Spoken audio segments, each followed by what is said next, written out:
Too black, too strong. Too black, too strong. I won't deny it. I'm a straight rider. You don't wanna fuck with me. Any character approach me, I let the streets get the best of me. Infamy, my destiny. Getting paid for my vocal. Here is something you can't understand. I could just kill a man. Hear it. So now I'm setting up the ultimate drive-by. And when you hear this shit, it make the world say, damn. I wanna kill Slam. Give me that bass and don't try to run up.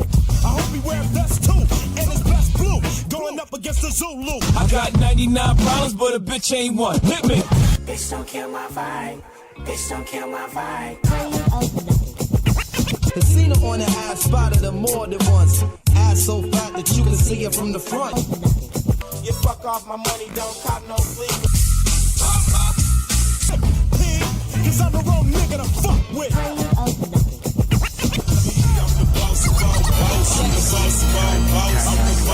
At Student Hip Hop here today with the Falsetto Hip Hop Show. And if you know me, you know I really always like to start the show with a little bit of positivity. But at the moment, I kind of just want to talk about something that's really just got my stomach just turned and some shit that's got me kind of fucked up. And it's about Prince. Now I know it was about 2 years ago, and I think we're coming up on the anniversary of his death. I know it was in April. I forget the exact date. In 2016, and it came up because they released a video of his house that I guess when the police went into the house and they found him, they took a video and recorded, walked around the house and shit. And so I was watching the video, and it shows like, you know, it's like the middle of the house because I believe he was right by the elevator when he died, and it shows some of his memorabilia on the wall, shows his recording area where he's got all his records, and he's got cash stashed away and all that stuff. And I know to a lot of people, and really anybody who knows Prince well or even is a casual fan of Prince, it came as a surprise of his death.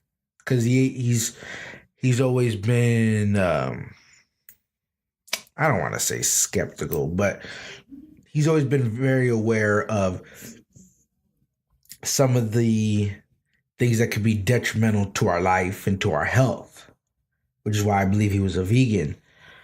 And I started to read the report that came out, because the report also said that there would be nobody charged with the death of Prince, that his death was, quote unquote, an accidental overdose. And when I read that, I was like, well, that's an accidental overdose. And I thought, well, why does it take 2 years to get an accident to rule that it's an accidental overdose? We saw Little Peep died, and they ruled that shit out like super quick, that he just overdosed.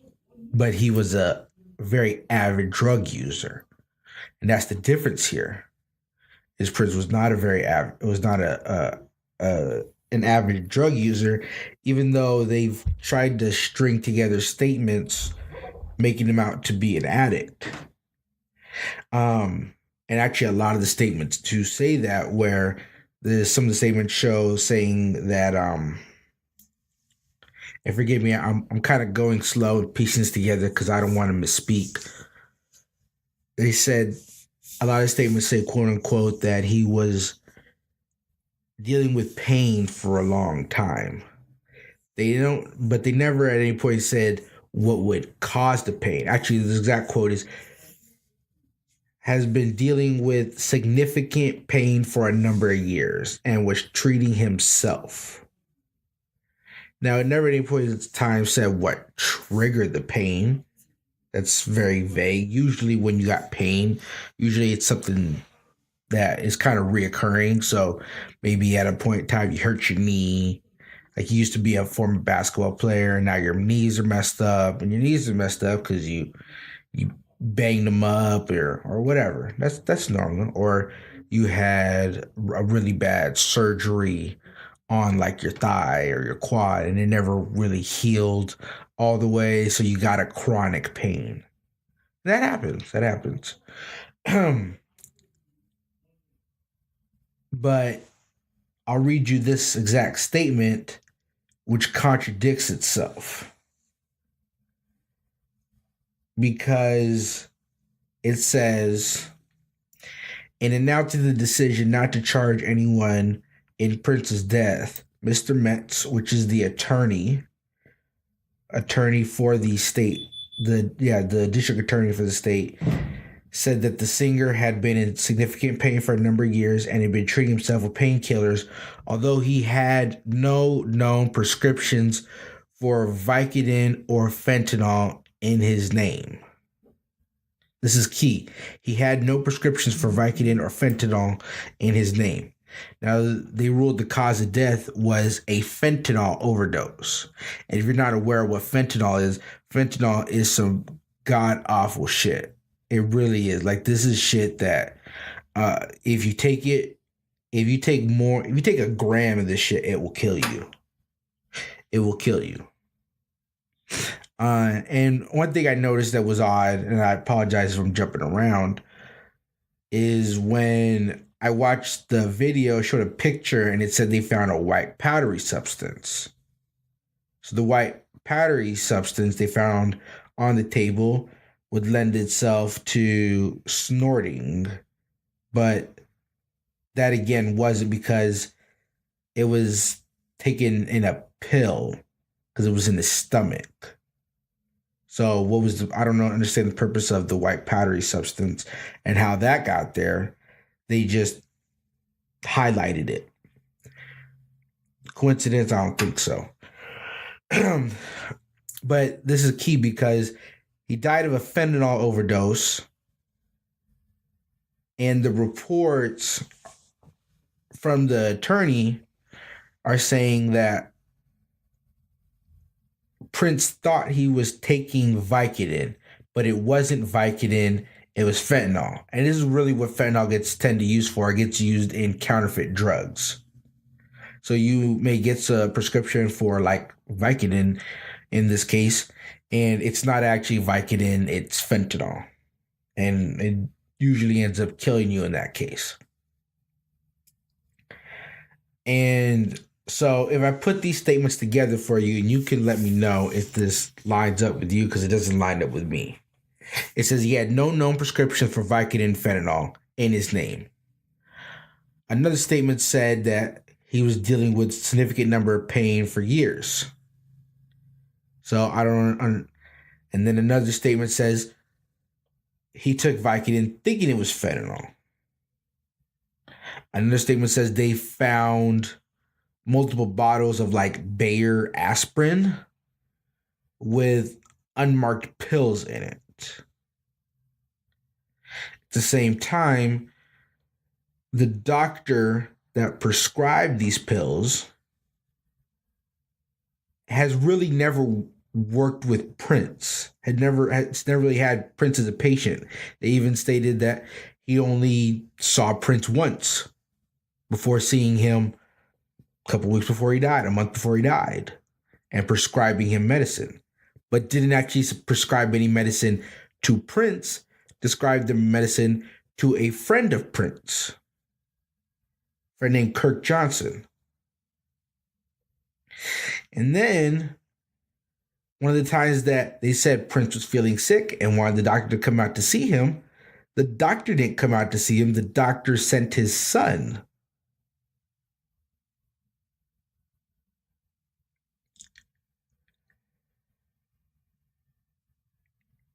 And none of that makes any sense to me at all.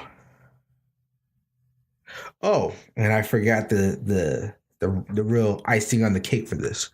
The doctor, at the same time that this was announced, that no one will be charged in Prince's death, the exact same week, the doctor that was under investigation settles his case for $30,000 for illegally prescribing drugs.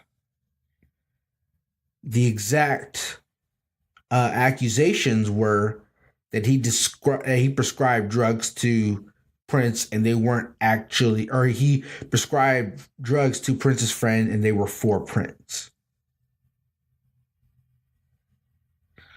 So he settles this in the midst of all this. And none of this looks intentional. Nothing. Nobody's slipped up. Nobody's held accountable for this. I mean, for peep's sake, for God's sake, in the picture with the white powdery substance, they put a spoon. But it wasn't actually a spoon. It was a little statue of the spoon and cherry that they have in Minnesota, to make it look like he was doing like crack and cocaine on his table in the living room. It was pathetic. Just pathetic.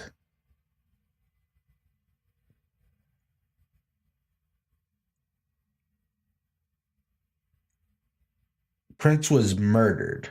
He was killed. This was not accidental.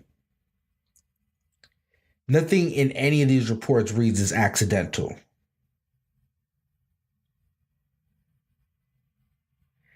This doesn't even make sense. It says because Prince was a private person, he had his friends get his medication for him.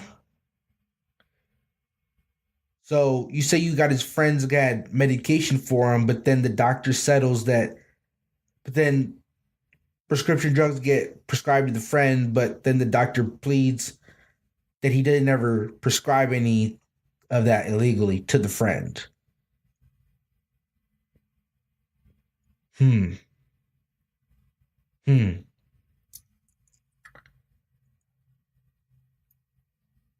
don't, and you guys can, again, tell me if I'm wrong, but I don't know who, if they were feeling sick, would go see a doctor that they had never seen before, unless there was a specific reason.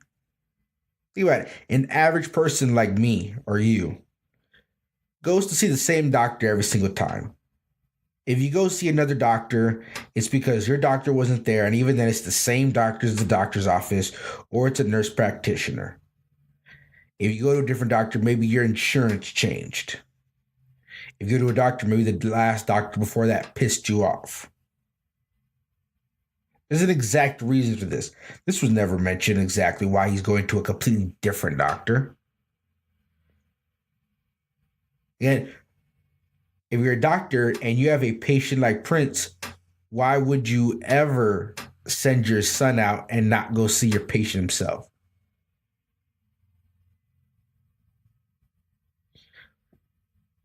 And I haven't even gotten to the fact that they said Prince had no will, which again makes no sense why he wouldn't have a will, even though he's gone through legal paperwork with his record label his entire life. His entire life, he's been dealing with the courts for just rights to his own music, and he would never make a will? Again, makes no sense. They're making Prince out to be like he's a dummy. And I apologize for ranting about this, but this shit just really bothered me.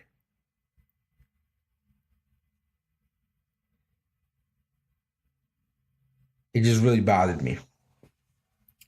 But I'll let you guys do your own digging and you come to the conclusion you want. But this shit just doesn't line up. It doesn't line up. If he has bottles of aspirin with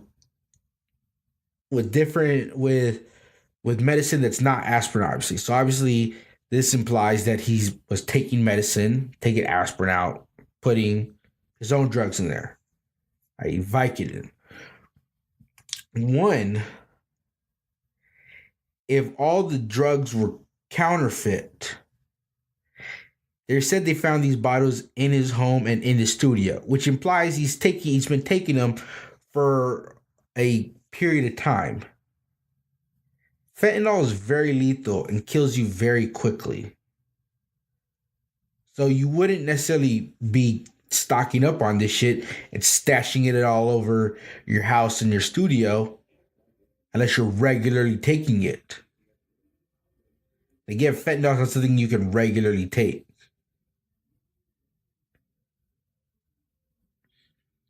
At least not by itself. In this case, this was by itself, which is why it was so heavily in his stomach, in his blood, and in his liver.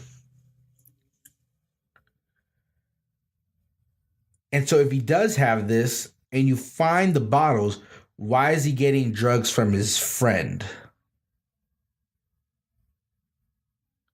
Why is he seeing a doctor that he's never seen before?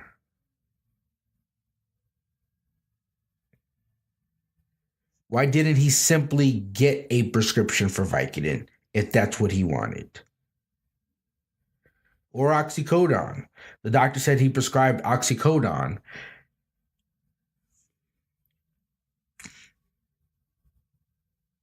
Yes. I'll leave it at that. I apologize for ranting. So now we'll get in. I'll have y'all check game on some shit. There's a lot of shit for y'all to go ahead and check game on.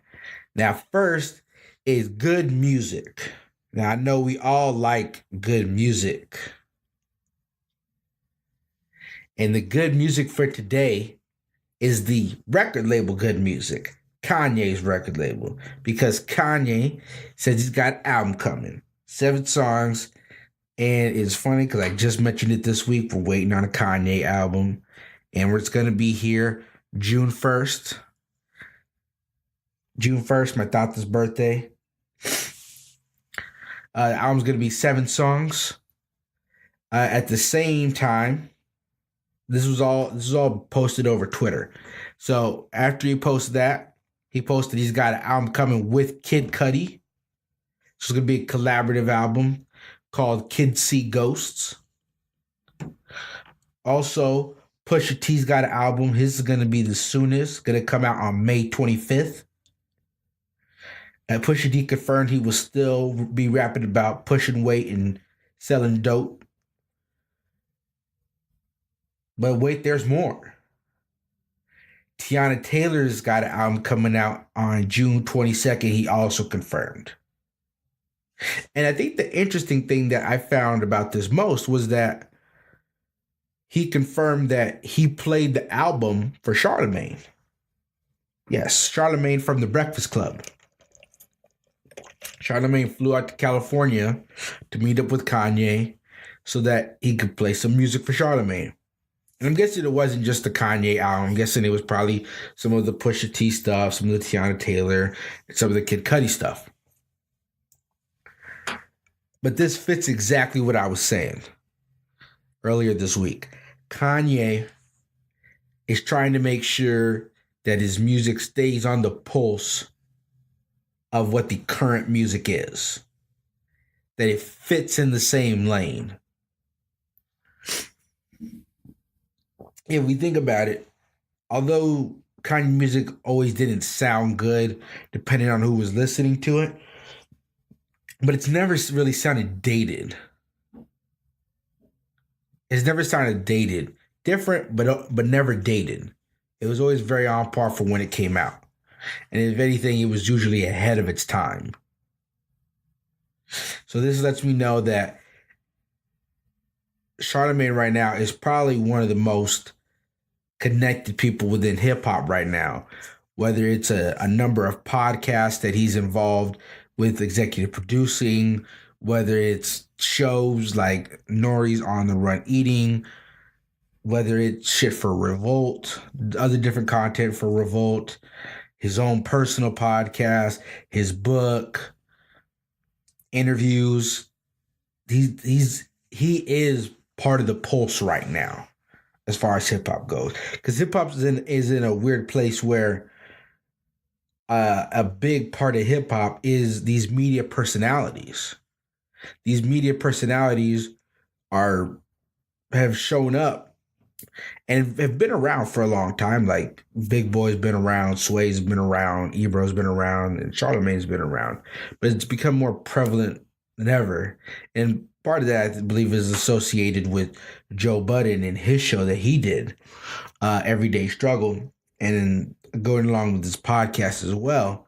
And with the surge of podcasts, it makes it so that talking about the music has surpassed the music itself, which is what Lloyd Banks highlighted for us a couple weeks ago when he said he's retiring, and everybody talks about his retiring, but no one talks about his music. I haven't heard anybody talk about Lloyd Banks since that day.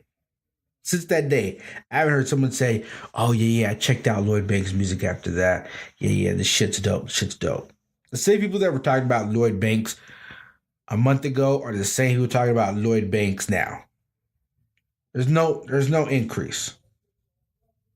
If we're talking about Lloyd Banks, we're talking about anything other than the music.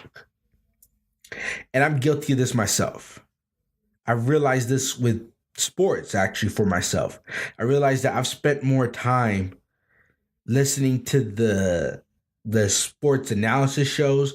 So like Shannon Sharp, or I like to listen to the Her with Colin. I watch these more than I watch the actual basketball games.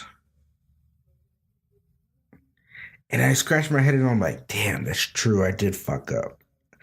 I'm listening to all the drama, but not the actual game itself that makes the drama even worth it.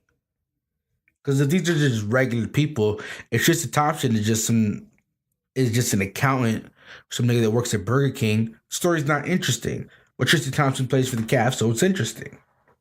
That's kind of just how it goes. But nonetheless, that's just kind of how the situation goes. But I think out of all these albums, I'm most excited for Kanye's. Because I think if Kanye gives us another garbage album, like what's the last two? Yeezus and Life of Pablo. I think if he gives us some more of that garbage, people are not going to be as excited for Kanye West anymore. He would have to reestablish himself, which is definitely possible, especially with this Kid Cudi collaboration. Could be a way to bring himself in and keep himself more grounded as far as what the music's happening. Because it's easy to lose that ground when he's doing things like his clothing line and with how popular that Kim Kardashian is, where everything she does is in the news, it's easy to lose that pulse and lose that touch. So I don't think he'll let us down. It's always possible, but I think so. I'll say I'm most excited for this Kanye album. I'm personally not a huge fan of Kid Cudi. It doesn't really vibe with me. I've tried and listened to it multiple times. I'm not saying it's bad. Kid Cudi is good. I just personally don't really like to ride around listening to Kid Cudi. So I'm actually going to say that I'm second most excited for the Teyana Taylor album. R&B is making big moves right now. And I think all these R&B artists that are coming out right now or really getting some notoriety right now. So like SZA's been around, but really popped last year. Kehlani had been around, but she really popped last year. Khalid popped last year. These people that are popping right now are going to be here for a while. So I think this is Teyana Taylor's chance to really solidify herself as an artist, especially if we already know the production is going to be on point. The singing's on point. It's really just going to be a matter of the writing and the features. If that shit connects, Teyana Taylor's here to stay. And Teyana Taylor's going to be here to stay regardless because of Iman Shumpert and just because how amazing she looks, and she could do different things like dancing and modeling, and even if she does nothing less than performs, she's gonna be here to stay. So after that, I'm excited for the Pusha T album. Pusha T kind of falls in the same lane for me as Kid Cudi, where he's good. I like it. He can rap his ass off, but I don't ever really cruise around listening to Pusha T. I like when he says push. I think that sounds dope. But I haven't really been a big fan of Pusha T. But that's just kind of where I'm at with it. If you see, I'm much more excited for the J. Cole album coming out tonight at midnight than I am for this Kanye West album coming out in June. Because J. Cole is about to murk niggas. And Kanye, the tone has been set for this Kanye West album. With Jay-Z 444 last year, with Rick Ross's album, with Kendrick, and with this J. Cole album that's gonna come out, Kanye West has no option but to deliver. Because even these shitty rappers, these shitty rappers like Lil Yachty, even they're having to improve themselves. Regardless of what you think of Cardi B's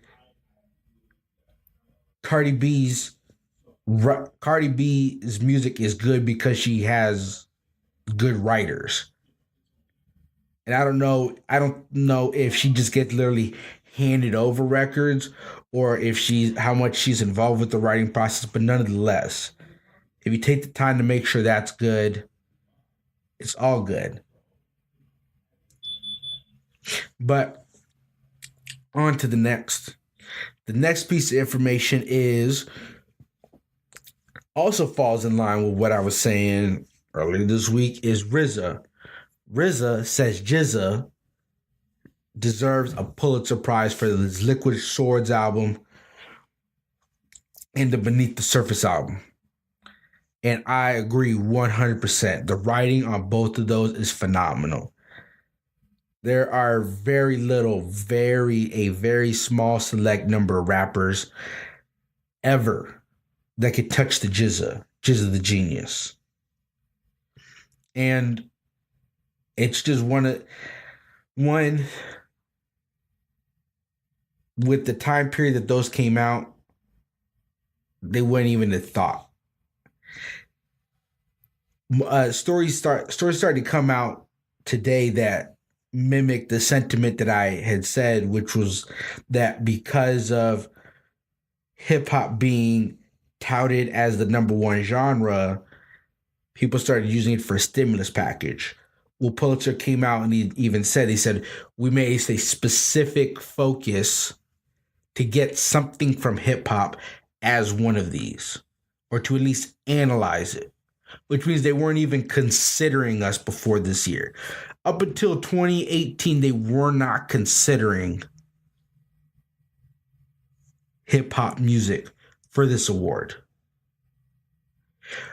But then a report comes out that hip hop is the most played genre in the world, and all of a sudden we get considered. Yes, Damn is a phenomenal album. Damn is also probably one of the best produced albums, period, regardless of music. The production on Damn is probably not matched by anything last year. Maybe Jay-Z and No IDs. But even then, nothing's on that level of the Kendrick album. Which shows you what he had to do to get this award. Because I guarantee, when you look at that other music, they even said it's more jazz than classical, so the production is a factor, but it's more so just expected to be good. And it gets a lot more into the musical playing of it. they weren't going to take anything to hip hop that was anything less than amazing, engineered, regardless of whether that was the intention or not. And RZA is arguably one of the best producers of all time. The only people that are on the level of RZA is Dr. Dre, Jermaine Dupri, DJ Premier. Very, very, very elite group that are on the same level as RZA. But yeah, they really need to backdate that shit, nigga. They need to go back and apologize. I want a motherfucking apology. That's what the fuck I want. I want you to, yeah, we want the awards that we deserve. We want all you motherfuckers to apologize too. This is just some more shit that irks me, because I kind of see this as the equivalent of when they wanted to give Will Smith the Grammy, but didn't want him to come to the award show and didn't want to air it. The fuck out of here. Fuck out of here. You just want the stimulus package. And that's it. You just want the stimulus package. But on to the next.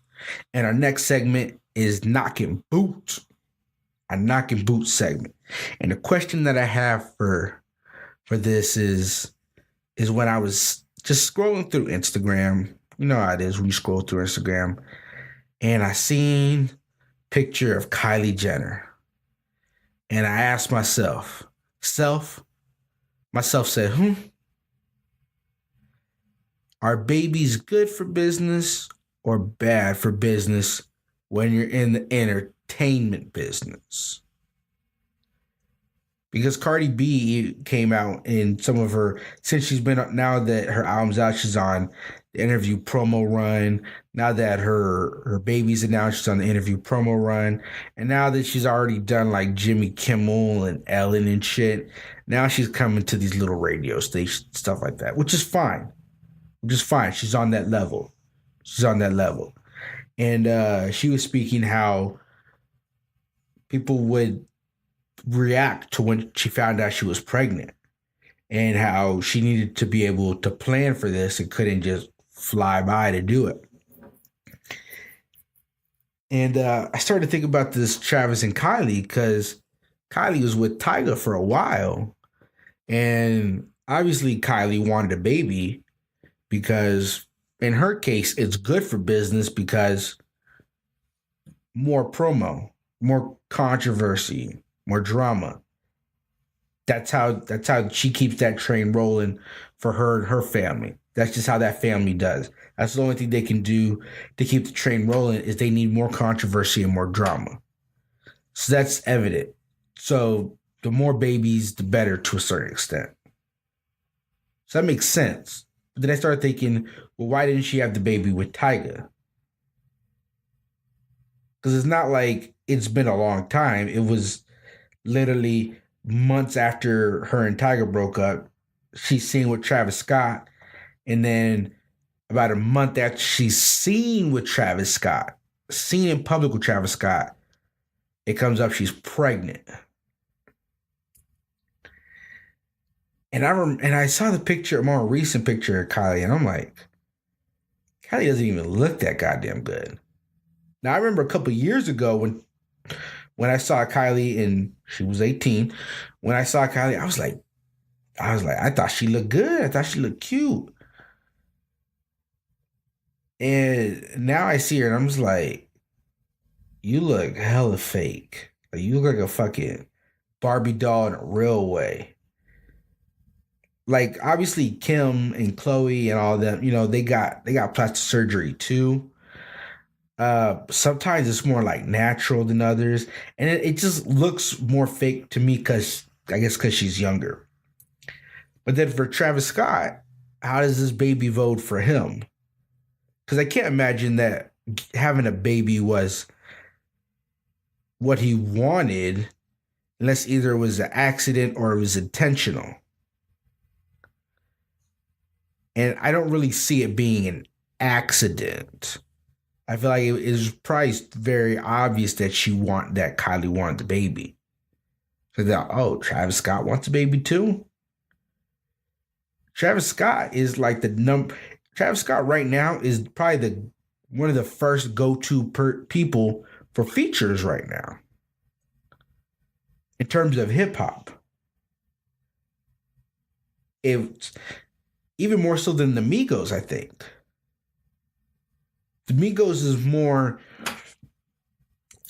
went into more of the pop lane in terms of features, especially when Quavo did that one with I'm the One and it had Justin Bieber singing the hook. Like that for sure put them in the pop lane. But like other rappers want Travis Scott for features.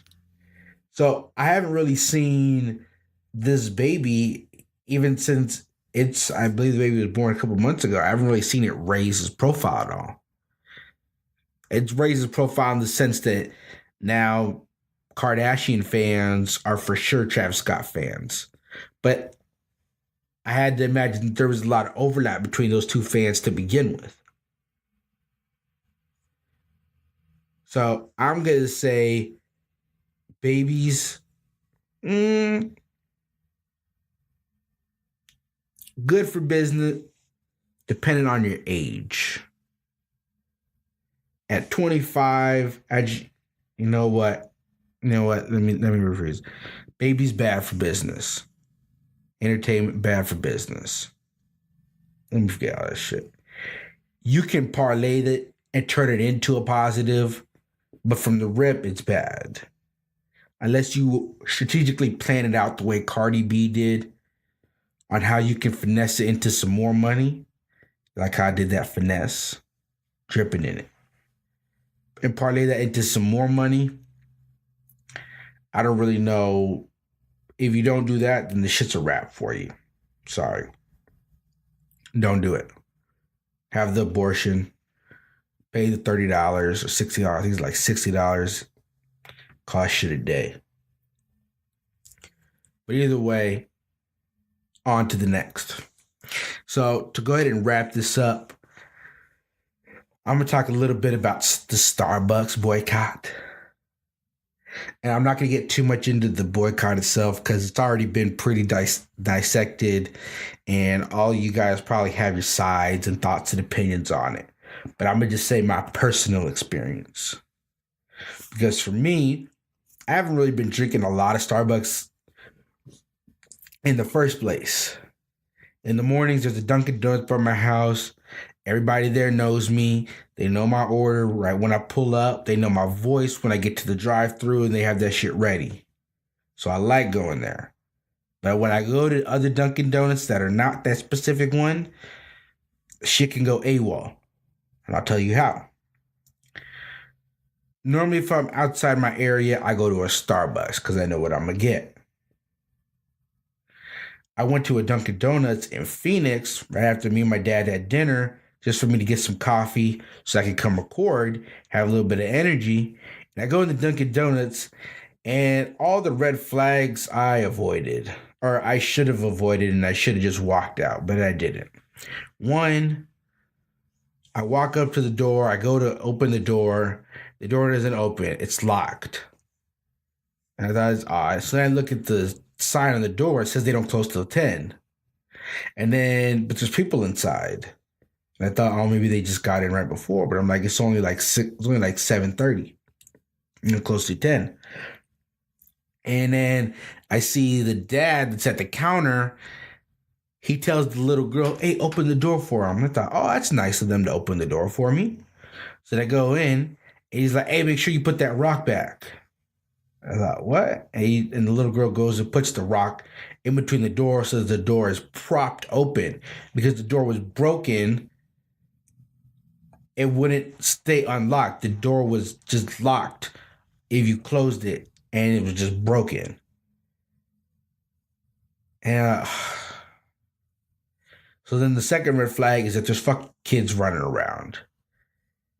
And that there's people in the lobby that are talking to the people behind the counter. And the people behind the counter are like handing them metal parts and shit. I don't know what the fuck it was, but they were like handing them shit. And I don't know why the person not behind the counter has shit behind the counter. Either way, I was like, oh, whatever. And the cashier comes up to me. It says, hey, what can I get for you today?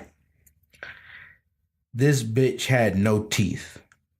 Not had a tooth missing, not had 2 teeth missing. She had no teeth. All the teeth on the bottom, gone. All the teeth on the top, gone. I believe there was 1 tooth on the side that she had. And I feel like a piece of shit. I should have walked out at that moment. And instead I said, let me get a small iced coffee. And I just got a small instead of a big one. I just wanted to get the fuck out of there. And then they had my coffee for me right away. Motherfuckers ain't got no straws. So are you fucking kidding me? And I get in the car and I'm like, fuck. I still gotta boycott Starbucks? Maybe, because I personally have never had an experience like that at Starbucks. And obviously Starbucks is wrong as fuck. I'm gonna just say that from the rip. They are wrong as fuck. But I've never gone into a Starbucks and the motherfucking door was broken and the cashier had no teeth. No disrespect to you teethless motherfuckers, but I don't want you guys making my coffee. And it's like, fuck, what do I do? Now, obviously when I can, I'm going to do my best to go to, I usually prefer to go to the local coffee shops. On the weekends when I want coffee and I have the time, I go to a local coffee shop. I pay more money, but it's okay because I support local businesses. I like that. And I usually it's usually more of a coffee type ambiance than Starbucks. In reality, although Starbucks can be a good place to work, it's usually loud as fuck at Starbucks. Between blenders, people talking, other people working, maybe meetings they're having. Starbucks isn't really a quiet place to work at. It once upon a time was, but it really isn't anymore. It's a cool place to meet up with somebody where everybody feels safe. Hint, hint, gentrification. And was exactly what happened in the video with the guys that got arrested, with the brothers that got arrested. And it's like, what the fuck do you do? What the fuck do you do? But I'm going to continue to try and go to places other than Starbucks. But if I come into the occurrence again where I have to choose between Starbucks and some toothless old bitch making my coffee, I'm going to go to Starbucks. Sorry, y'all. But that's it for today with the Falsetto Hip Hop Show. Thank you guys for tuning in, and I'm out.